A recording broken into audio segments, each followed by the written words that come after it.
Netflix. Sí, otra vez Netflix. No conformes con la habitual propaganda progresista con la cual destruyen buenas historias y regurgitan otras que dejan mucho que desear, ahora se la han jugado con la biografía de un mítico periodista, Dani Casolaro, quien apareció muerto en la habitación del Hotel Sheraton en Virginia, donde casualmente se encuentra el cuartel central de la agencia de inteligencia más famosa del mundo, la CIA. Netflix ha publicado un documental que desvirtúa la fascinante trama detrás de la carrera periodística y el final de Casolaro, que fue un pionero en denunciar la vigilancia y el espionaje masivo y lo que llamamos cloacas del Estado o Estado profundo, incluyendo sus aceitados vínculos con el crimen organizado, con el control por parte del poder real de los Estados Unidos del negocio del narco en todo el planeta, y no solo eso, también del negocio de las personas. No en vano Robert Maxwell, suegro y pionero del negocio de Jeffrey, estuvo involucrado en esta historia, aunque convenientemente Netflix lo sacó de escena. A continuación, un análisis muy pero muy interesante de Nicolás Martínez Laje contándote esta historia completa. Quédate hasta el último minuto porque vale la pena.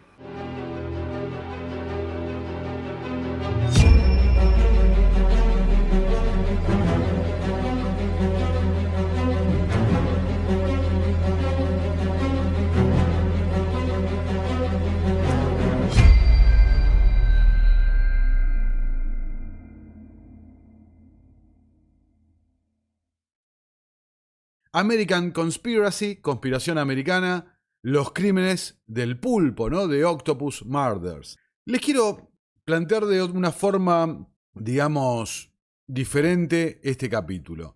Este documental trata sobre el caso del periodista Dani Casolaro, quien aparecería muerto en una habitación de hotel del Sheraton de Martinburg en Virginia, el estado donde se encuentra el headquarter, ¿no? El cuartel central de la Central de Inteligencia, la CIA, y como en tantos otros casos que se repite la misma dinámica, Dani Casolaro estaba investigando una serie de notas, de información realmente impactantes. En mi caso les confieso que durante mucho tiempo estuve con la idea de hacer un programa sobre la investigación de Casolaro, sobre el pulpo, y lo que después derivaría en otra cuestión que vamos a dejarlo, digamos, lo que podría haber sido. Porque es cierto que varios de las notas que se encontraron en el domicilio de Casolaro y algunos amigos y demás refieren, inclusive está la primera página del borrador de lo que sería su libro. Fíjense, acá tienen en pantalla, ¿no? Ese primer borrador que tenía del libro que estaba llevándole a distintos editores a ver si lograba la publicación, que hasta el momento del fallecimiento había fracasado, ¿no? Con esa misión de lograr un editor que lo publique. Lo cierto es que fue un caso que en lo particular a mí me llamó mucho la atención, me atrapó y te hace entrar en una maraña de situaciones, de temas, de distintos agentes que están operando. Por ello no es casual la metáfora que utilizara Casolaro, el pulpo. Mientras yo mismo me sumergía en la cantidad de documentos desclasificados que hay del FBI y demás. Fíjense, acá podemos ver, ¿no? Un par de aquellos que están archivados en internet, que se pueden acceder fácilmente. Expedientes, anotaciones de Casolaro, libros de Casolaro, recortes de diarios que tenía y demás. Como vemos, cientos y cientos de hojas oficiales sobre la investigación. Ahora, ¿de qué se trata la investigación? Para aquellos que no lo saben, lo voy a resumir lo más breve que pueda de esta forma. Dani Casolaro era un periodista que en realidad aspiraba a ser escritor. Como escritor no le había ido tan bien, aunque había llegado a publicar 2 libros que habían pasado sin pena ni gloria. Y luego se había montado, había desarrollado una publicación referida a informática.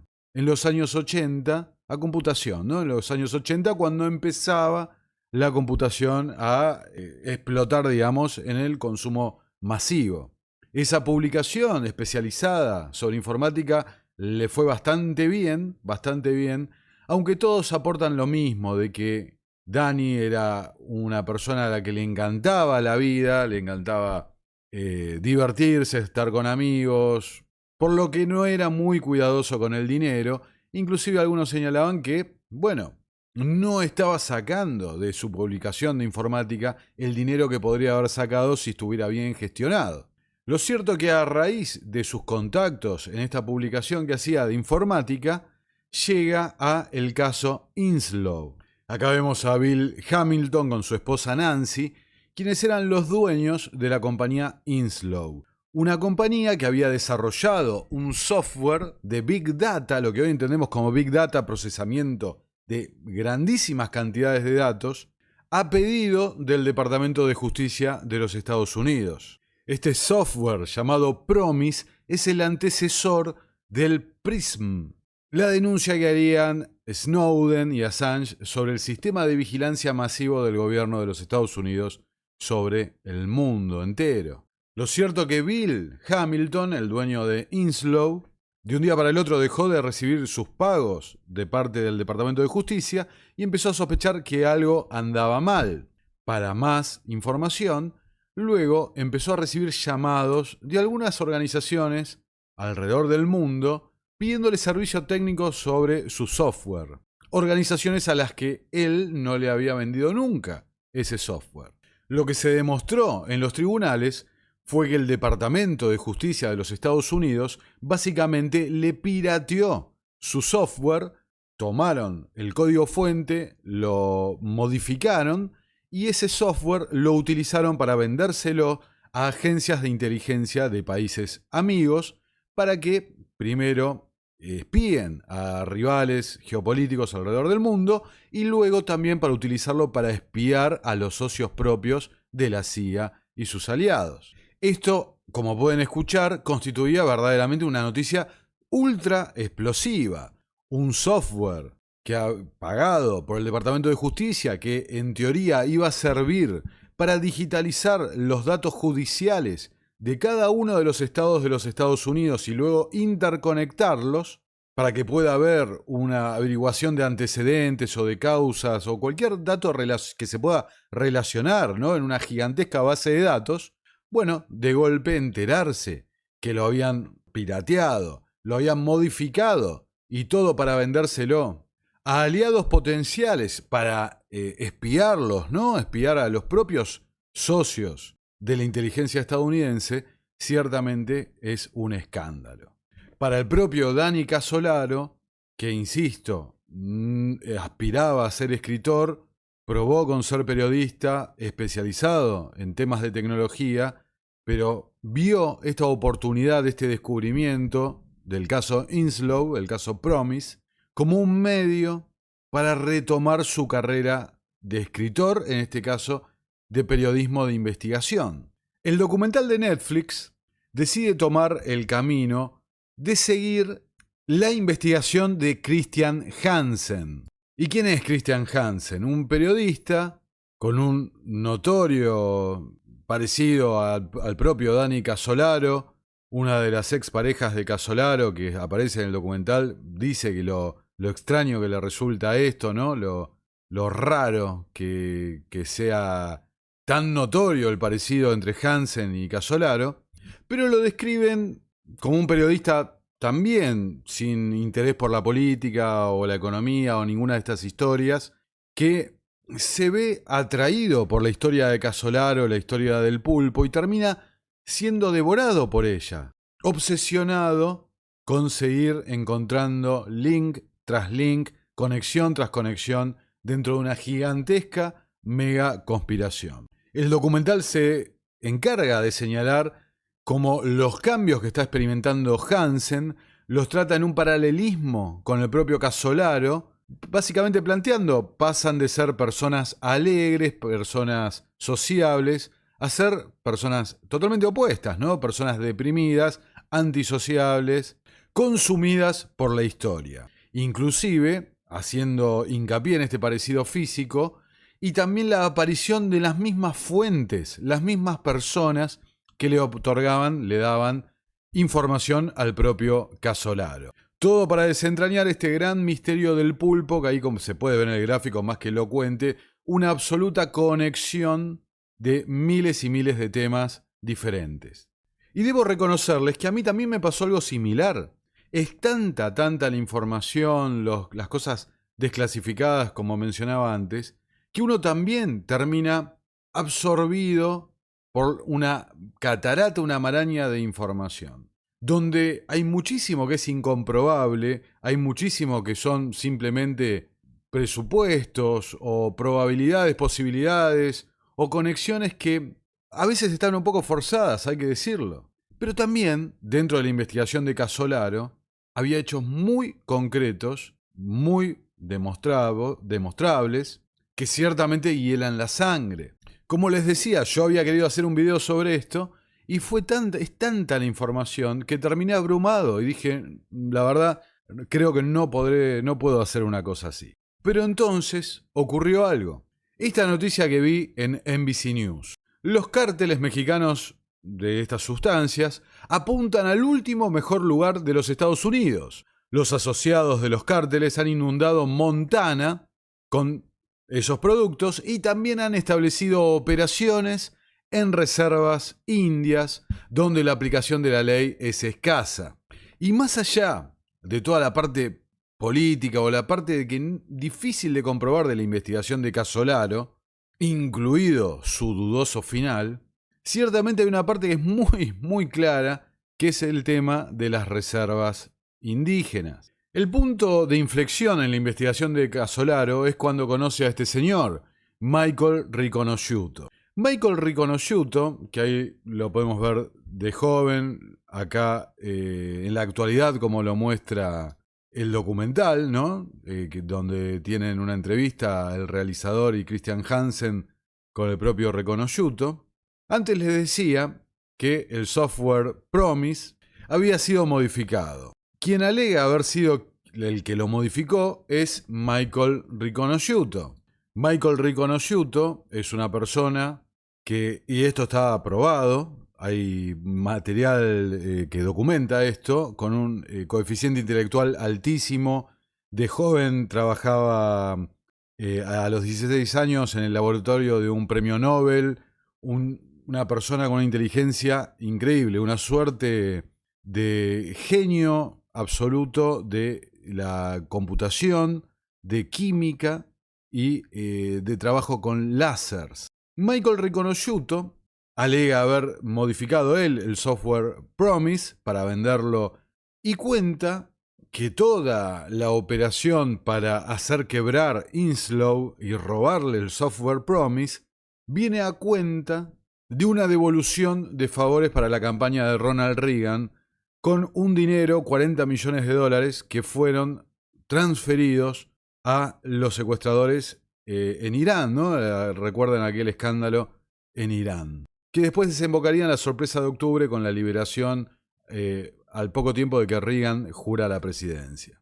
Riconosciuto alega de que él trabajaba para este grupo de contratistas de armas o empresas fachadas de la CIA alrededor del mundo, desarrollando proyectos de armas, proyectos de software y demás, en particular trabajando dentro de las reservas, los territorios de las reservas indígenas, especialmente la de Cabazon en California. Estos territorios tienen una soberanía especial, un estatus de nación soberana, pero no con plenas facultades. Pero sí, dentro de su territorio tienen la posibilidad de ser ellos quienes se encarguen de la seguridad, de legislar y demás. No una soberanía plena, pero sí una soberanía bastante extensa.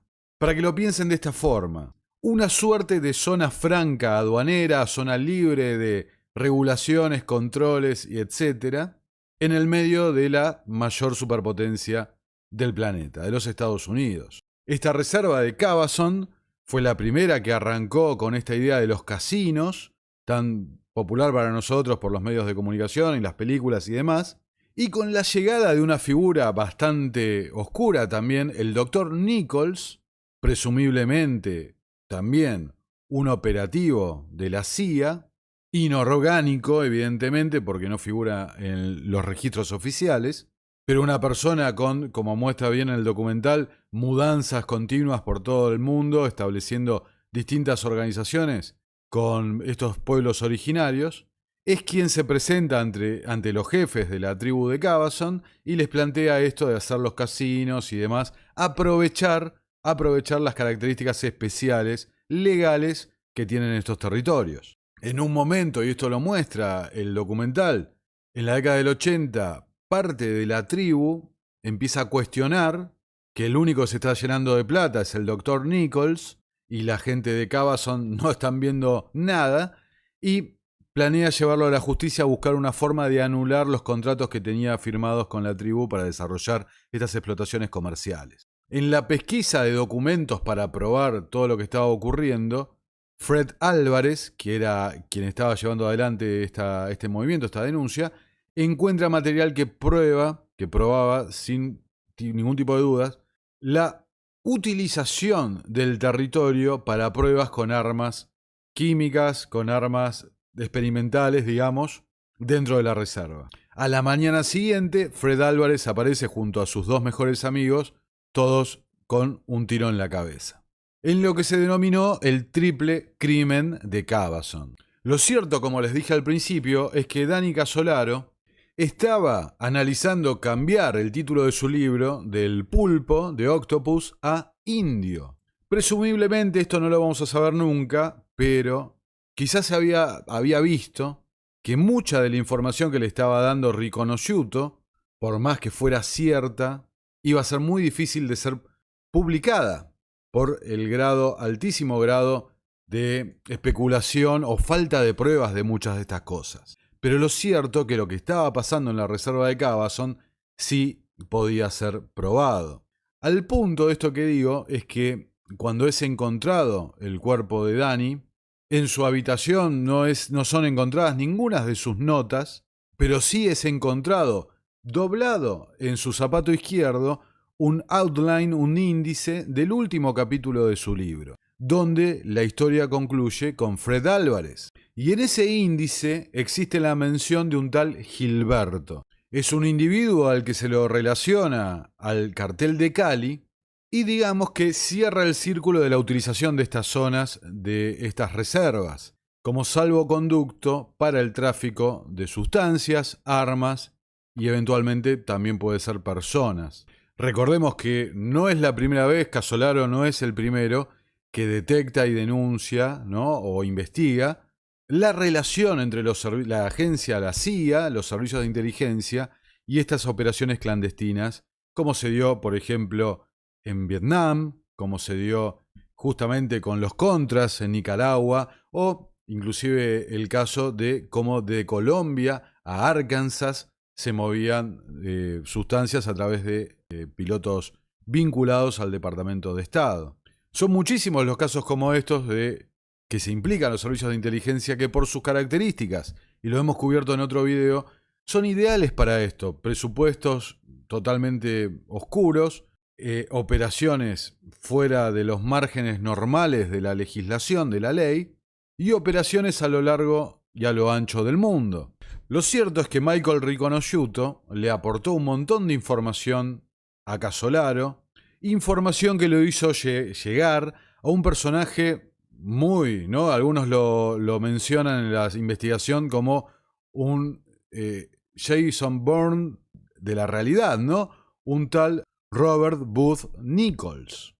Un personaje que él se describiría como un facilitador de operaciones de la CIA alrededor del mundo. Lo cierto es que Casolaro, que venía de una familia de clase media alta, una clase acomodada de Virginia, sede de la CIA, una familia repleta de médicos, doctores, él salió el rebelde, el bohemio, el poeta de la familia, da realmente la impresión de ser una persona que se había metido en algo que lo superaba, pero no solo por la magnitud, sino por su propia ingenuidad para lidiar con gente muy pesada. Me parece completamente paradigmático el caso de cuando Casolaro conoce a José Cuéllar, quien termina siendo una de las principales fuentes en los últimos meses de vida de Casolaro. José Cuéllar era un oficial de contrainteligencia del ejército. Y escuchen esto. Casolaro entra a un restaurante, esto el documental lo cuenta, a encontrarse con una amiga y en la barra ve a una persona vestida de militar.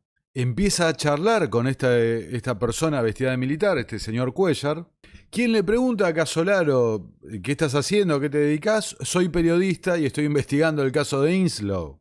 A lo que Cuéllar le responde, yo tengo un montón de información al respecto, te puedo aportar un montón de datos, inclusive datos confidenciales. O sea, la verdad hay que ser ingenuo para no creer que era una situación armada, una situación plantada. Pero parece que, por lo que dicen inclusive sus amigos, el perfil de Casolaro era ese. No era una persona que vivía en un estado de duda y demás, sino una persona alegre, ingenua y que siempre esperaba lo mejor de la gente. Pero se encontró el último año de su vida rodeado de gente como Michael Riconosciuto, quien además de escribir software y desarrollar armas esotéricas como las describen en el expediente del FBI, también se dedicaba a cocinar estas sustancias. Una suerte de Walter White real, podemos decir, citando al personaje de Breaking Bad. Y por el otro lado, a Robert Booth Nichols, un tipo que descrito él mismo como un facilitador de cosas que la agencia no puede hacer en forma a la vista de todos. Imagínense qué tipo de persona es. Y finalmente con este señor Cuéllar, un agente de contrainteligencia, directamente. El documental, al igual que el documental, por ejemplo, que hicieran sobre el fiscal Nisman, acá de la Argentina, también con una partida dudosa, se centra en eso, ¿no? En tratar de fijar una ambigüedad respecto a qué ocurrió con el destino final de la persona, ¿no? Sea Casolaro o Nisman en aquella oportunidad.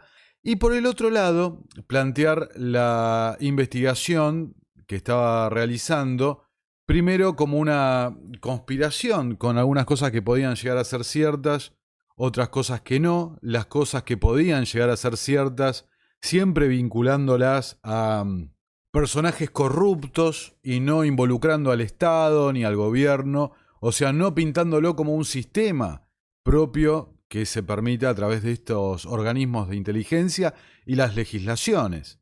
Cuando tantas veces desde este canal hemos hablado y hemos mostrado distintos casos donde se vinculan el poder global de los banqueros, ¿no? De las finanzas del dinero, a los servicios de inteligencia, inclusive desde su propia génesis. Está vinculado el clan de los Rockefeller con la CIA y con el FBI. Y a las distintas operaciones, ya sea como la de Jeff, por ejemplo, o, por ejemplo, tráfico de armas y demás. Y el documental, por último, termina fijando esa posición de lo peligroso que es terminar envuelto, ¿no? O consumido por la duda. La duda y este estilo de cosas de papel de aluminio, ¿no? Como lo fijan, como aliena a la gente. Pero hay unas cuantas cosas que el documental no dice y hay unas cuantas cosas, que el documental miente descaradamente. Por ejemplo, una es la citación de Cuéllar, ¿no? Ahora lo vamos a ver en detalle. Pero, por ejemplo, ¿no? Las cosas que omite completamente el documental, una es esto que acabo de decir, la utilización de los grandes bancos. Una parte de la investigación de Casolaro es sobre el escándalo del Banco de Crédito Internacional y cómo se utilizaba para mover dinero de Estados Unidos y los servicios a distintas operaciones, Irán, Nicaragua, etcétera, etcétera, ¿no? Y esa interconexión entre el mundo de los grandes financistas, las grandes casas bancarias, los servicios y la política no es explotado. Curiosamente, ¿no? ¿Cómo lo iban a hacer? Como también, por ejemplo, omiten la vinculación de Robert Maxwell, el padre de Ghislaine Maxwell, la ex pareja de Jeffrey, el señor de la isla, en todo el caso del software Promise. Robert Maxwell está sindicado por varias fuentes, denunciado en distintos expedientes que están desclasificados, como el facilitador de la transferencia de ese software a distintos agentes, por ejemplo la Unión Soviética. Y llegamos, ¿no?, al tema de la propia partida de Casolaro. Fíjense, el documental establece la versión oficial, digamos, después plantea algunas dudas a la versión oficial y finalmente trae la revelación de Cuéllar mintiéndola descaradamente. Fíjense acá una nota de marzo del 2018 firmada por Emma North Best, quien, acá lo pueden ver a la derecha, arriba de mi cuadradito, la cantidad de solicitudes de liberación de información que ha hecho Emma Best. Emma Best es una de las mayores investigadores sobre la situación del fallecimiento de Dani Casolaro y todo lo relacionado con Inslo. Fíjense, marca 13 razones para dudar de la narrativa oficial sobre la muerte del periodista. Primero, la policía contaminó a un perito con un video revelador y ocultando pruebas, ¿no? Y en cada uno muestra documentación al respecto. Dice, las afirmaciones de suicidio suelen citar las conclusiones del testigo experto, el doctor Henry Lee, quien había llegado a la conclusión de que la escena y las pruebas eran todas consistentes con un suicidio. Ese hallazgo se basó en parte en una recreación, escuchen, una recreación en video del fallecimiento de Casolaro, del cual la Oficina Federal de Investigaciones, el FBI, se niega a publicar una copia, sin citar una exención de la FOIA, ¿no?, de la liberación del Freedom of Information Act, el Acta de Liberación de la Información. Posteriormente se descubrió que la misma fuerza policial había ocultado pruebas críticas al perito. La presencia de toallas que se habían utilizado para limpiar la sangre en el lugar. Las toallas fueron tiradas. Así, a ver, para que nos entendamos. El perito que dictaminó que se trataba de un suicidio lo hizo no en base a la observación directa sobre la escena del crimen, la escena del hecho. Lo hizo en base a un video que le reconstruyó la policía del lugar y encima en ese video le ocultaron pruebas como que se había utilizado toallas para limpiar sangre. Entonces, yo les digo, una persona con tendencias no a decidir por sí mismo quitarse la vida, ¿se va a tomar la molestia de limpiar el piso? ¿No? Sigamos. El maletín desaparecido. Poco antes de su partida, Casolaro tenía un maletín lleno de documentos y notas. Cuando encontraron su cuerpo, el maletín ya no estaba. En el mejor de los casos, esto indica que alguien encontró su cuerpo en secreto y retiró las notas. Y en el peor de los casos, significa que alguien más estaba allí cuando murió.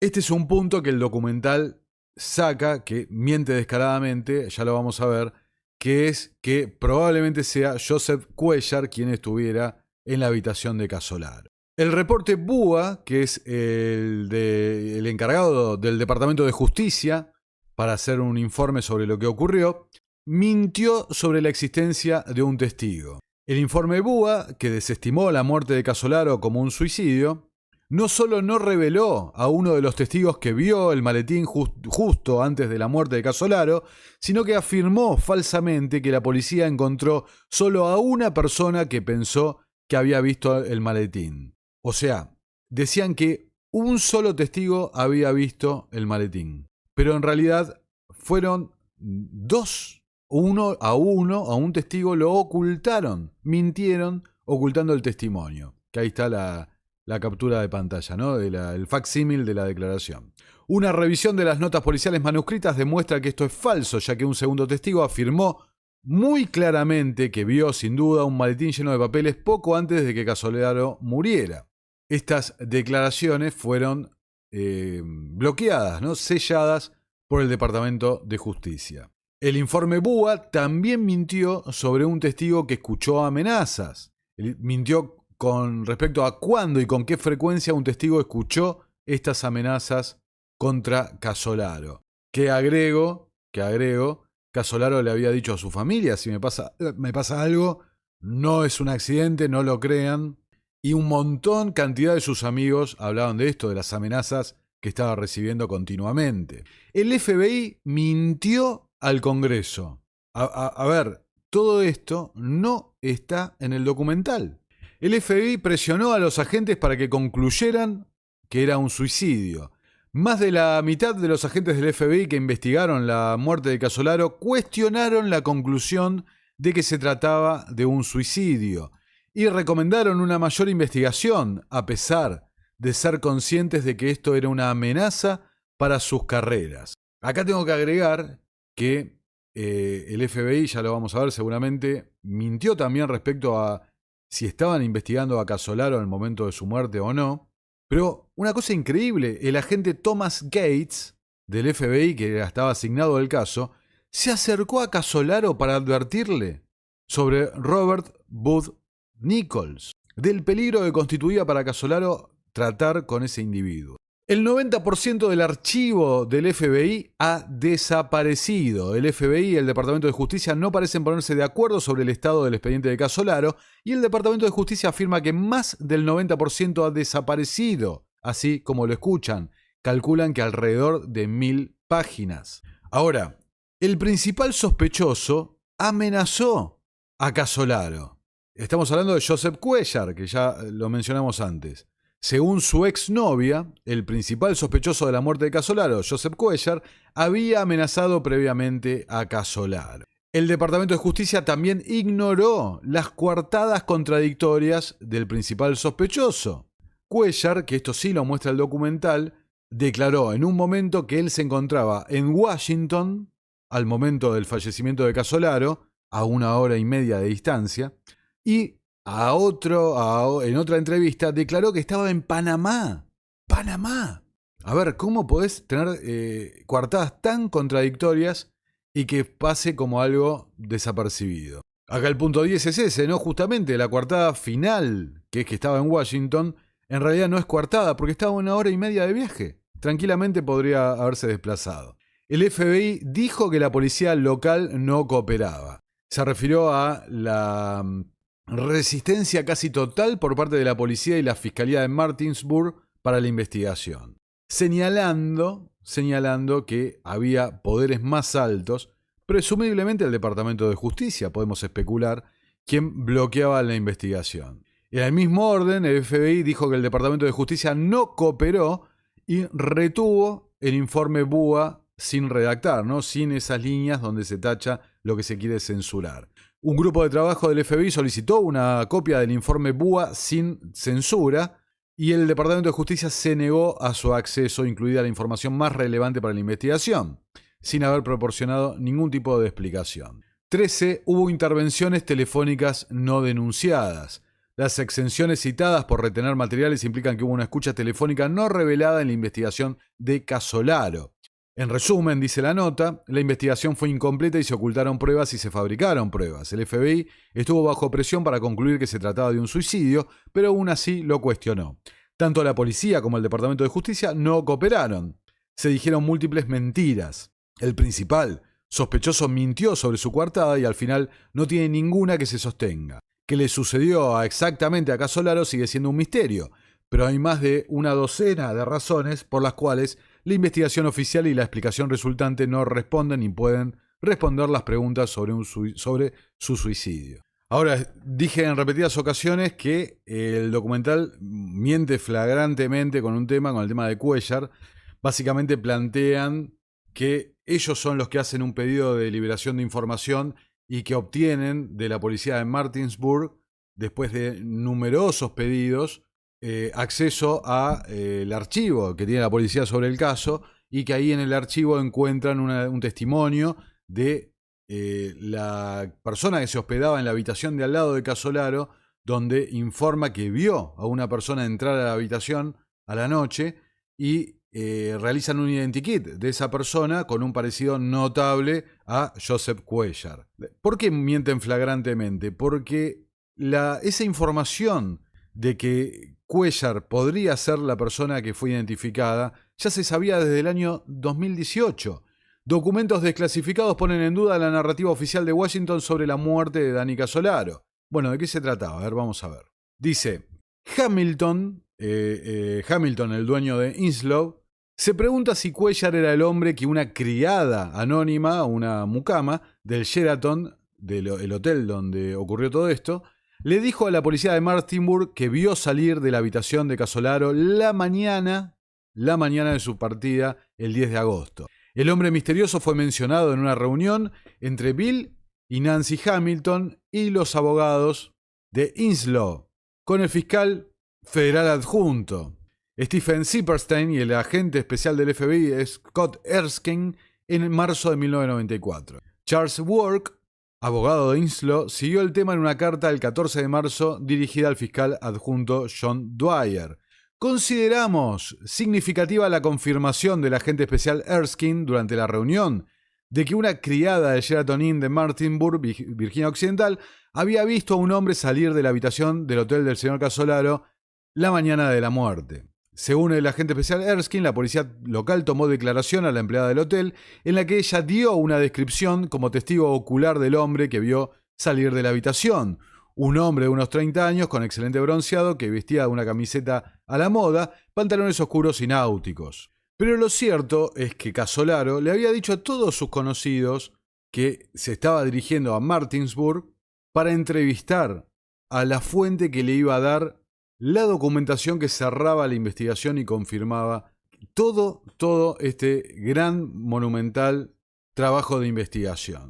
Pero lo que no señalan es a quién fue a ver y quién lo mandó a ver a esa persona. Vamos a compartirlo. Bettinger, que es la señora de limpieza que vio el maletín con todos los documentos de Casolaro, el maletín que desapareció, el 9 de agosto, fue el mismo día, por la mañana, que Casolaro se reunió con William Turner, un ex empleado de Hughes Aircraft, quien dijo que entregó 2 paquetes de documentos a Casolaro en Martinsburg.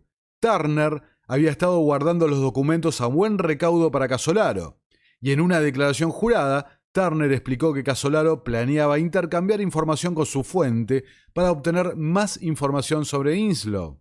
Turner afirmó que los documentos incluían impresiones de computadora y otros documentos que Casolaro había recibido de fuentes anónimas y de Alan Standorf, y documentos relacionados con la venta del software Promise modificado a Canadá, Australia e Israel. Casolaro le dijo a Turner que la reunión con una fuente de Martinsburg había sido organizada por Joseph Cuellar. Entonces, Casolaro se reunió con Turner, recogió esa documentación, 2 paquetes de documentos, para ir a reunirse con una fuente anónima en un encuentro coordinado por Joseph Cuellar, agente de contrainteligencia del Ejército de los Estados Unidos. Ahora, en 1992, Hamilton comenzó a recibir información de una fuente de inteligencia estadounidense nunca identificada a través de un tercero, un oficial retirado de la División de Investigación Criminal del Ejército. Mi fuente de inteligencia afirmó que Danny Casolaro, fue asesinado por el mayor de inteligencia de las Fuerzas Especiales del Ejército, Joseph Cuellar, en el curso de una operación de inteligencia encubierta. El objetivo de la operación era recuperar todas las copias de las impresiones de computadora de un sistema de base de datos de vigilancia nacional basado en Promise de la agencia de inteligencia de defensa llamada Main Core, adquirido con la ayuda del empleado de la Agencia de Seguridad Nacional, Alan Standorf, quien también fue encontrado muerto a golpes en el asiento trasero de su automóvil en un estacionamiento del Aeropuerto Nacional de Washington en enero de 1991. Bueno, por último quiero agregar, antes de hacer el cierre, The Last Circle, ¿no? El último círculo, escrito por Sherry Seymour, una periodista de investigación, que ¿por qué lo traigo a colación? Sherry Seymour estaba investigando, ella era de la zona de Indio, en California, donde está la reserva de Cabazon, estaba investigando el caso de Álvarez y por qué estaba tan inundado con drogas la zona. Esa investigación la hizo llegar a puntos en común con la de Danny Casolaro, sin conocerse y sin tener información al respecto. Casolaro se centró en la parte de la mega, el pulpo, la mega conspiración, Sherry Seymour en la parte de lo que pasaba en la reserva. Ahora, Sherry Seymour lo cuenta y está en el documental contándolo, que se le acercó Robert Booth Nichols. Y cuenta una situación absolutamente bizarra donde le muestra una grabación alterada de la cinta de Zapruder, la famosa cinta del asesinato de John Fitzgerald Kennedy. Y ella especula, me mostró esa cinta modificada para poder tener una negación plausible de lo que había ocurrido en esa reunión. Una cosa verdaderamente bizarra, ¿no? Pero lo que marca cómo se mueven estos círculos. Nichols es el que la deriva a Seymour a la investigación de Casolaro y ella saca su libro completando la investigación de Casolaro, pero enfocándola por el lado de lo que ocurría en la reserva.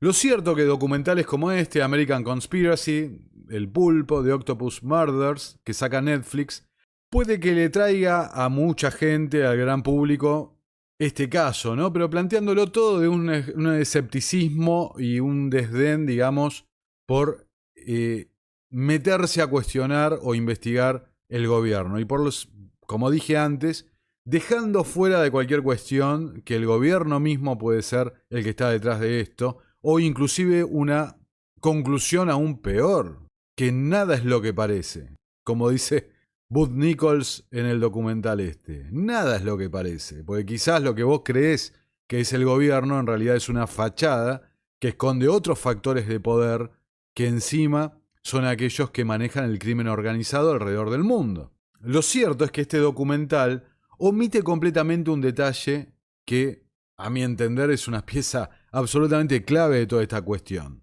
Que el software Promise no solo fue modificado para infiltrar las agencias de seguridad alrededor del mundo. El software Promise también fue modificado para servir a intereses financieros, para manejo de Big Data de transacciones financieras. Y si uno considera que el principal activo de BlackRock, uno de los grandes poderes de este mundo, es su software Aladdin, que le permite monitorear y llegar a información muchísimo más rápido que su competencia, me parece que estamos viendo en el mundo de hoy, en la actualidad, ramificaciones del caso Inslow y la investigación de Dani Casolaro, con Prisma por el lado de la vigilancia, con software como Aladdin para monitorear y controlar los movimientos financieros, y como vimos en la nota que mostré de la NBC, las mismas situaciones, las mismas cosas ocurren en el día de hoy. Entonces, poco ha cambiado en el mundo, inclusive los medios mainstream como Netflix, que no promueven la duda, no promueven la investigación, sacan productos que mienten descaradamente y mantienen esa idea en la percepción del público de que cuestionar lo que hace el gobierno o perseguir el rastro del dinero o es de locos o es tan riesgoso que vas a terminar como Dani Casolaro. Déjenme cerrar con esto. Antes refería al caso del fiscal Nisman. Con las obvias diferencias del caso, fíjense esto. Tenés una escena del crimen que todo parece indicar un suicidio, pero también todo te hace ruido respecto a si verdaderamente fue un suicidio. En el caso de Casolaro, algo que no dice el documental, en el informe del forense se encontraron golpes. En ambos casos tenemos momento clave, uno a punto de dar un testimonio frente al Congreso, Casolaro a punto de reunirse con una fuente que él creía la definitiva. En ambos casos el lugar del hecho es concretamente el baño. En ambos casos el accionar policial es más que dudoso o de una impericia importante. En ambos casos se apuran a dictaminar que se trata de un suicidio y en ambos casos las víctimas estaban siendo alimentadas por servicios de inteligencia. Quizás en un intento por averiguar hasta dónde habían llegado, quizás en un intento de utilizar a ambas personas como instrumento en una interna dentro de estos propios organismos. Lo cierto es que se trata en ambos casos de situaciones que no deberían ser olvidadas y dejadas a su suerte, ¿no? Y en el caso de Dani Casolaro, les recomiendo, obviamente pueden ver el documental de Netflix, pero les recomiendo altamente que vean otro material. Por ejemplo, en esta plataforma en YouTube se puede encontrar el episodio de misterios sin resolver, Unsolved Mysteries, que trata el caso de Casolaro. Increíblemente lo tratan más que bien. Y también se puede encontrar el episodio especial que le dedicara James Corbett al respecto, Requiem para los suicidados, Dani Casolaro. En ambos casos les van a dar información mucho más mejor instrumentada y más coherente realmente con la realidad, con la verdad, que esta versión naif, licuada o degradada, ¿no?, del caso de Dani Casolaro. La gran pregunta que me hago es por qué Netflix elige en este momento sacar un documental de este tipo, más teniendo en cuenta de cara a las revelaciones que están saliendo sobre la actuación de la CIA en Europa y de cara a un año electoral en los Estados Unidos. Solo podemos especular, pero lo importante es que no nos dejemos manipular por la información que dicen. Como les dije, estimados amigos, no hay margen para arrepentirse. Gran trabajo de Nicolás Martínez Laje. Los invito a compartir este informe en WhatsApp, Twitter, Telegram, Facebook, en todas sus redes y apoyarnos en patreon.com/Nicolás Moraz, porque es la forma en la cual se sostiene el periodismo libre. A partir de $5 mensuales, contenido exclusivo para mecenas que ya no está disponible para todo el público. A partir de $10, todas las fuentes periodísticas que utilizamos semana a semana en los noticieros con Nicolás para que puedan profundizar por ustedes mismos. Por 25, clases de filosofía, historia, economía y derecho por un grupo de excelencia de profesores libertarios que yo mismo he coordinado. Y por más, opciones para patrocinar su empresa en nuestro canal. Patreon.com/Nicolás Moraz. Y también pueden apoyarnos por menos a través de la opción unirse de YouTube, Bitcoin o los enlaces de Mercado Pago que figuran en la descripción y en el comentario fijado. Hasta la próxima. Nuestro trabajo depende de tu apoyo. Para que siga siendo posible, realiza tu aporte desde tan solo $3 por mes a través de Patreon, en los enlaces que figuran en la descripción o en el comentario fijado. También podés hacerlo vía Bitcoin o desde la opción Unirte de YouTube. Y si estás en Argentina, elegí el medio de pago de tu preferencia a través de Mercado Pago. Quienes nos apoyen en Patreon a partir de $5 mensuales tendrán acceso a análisis, entrevistas, conferencias y documentales exclusivos. También tenemos opciones para sponsors. Así que publicita con nosotros a través de patreon.com/Nicolás Moraz.